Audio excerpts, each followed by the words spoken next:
Hi friends, in this video I'm just going to share this useful information. If you want to check the rental expiry, right? If you are renting some movies on Apple TV app, so you can check that. Go to search. I'm going to search some movies here. Snyder's got Zack Snyder's. Okay, there is Justice League. Okay, I'm selecting this. So here, right, we have two options. One is buy and another one is rent. If I'm choosing this rent, right,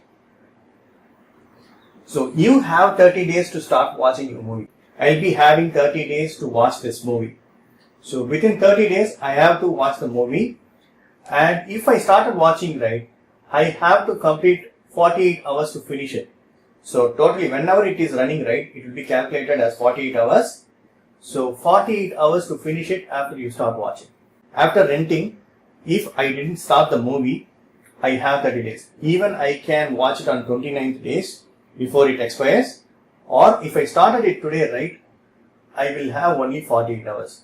48 hours to finish it after you start watching. So that's it, friends. This is what I thought of sharing with you.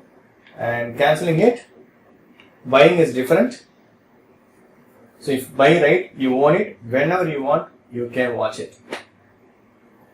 That's it. Hope this video will be very much helpful. Thank you so much for watching. Please put comments and feedbacks on my videos. Thank you. Bye friends and take care.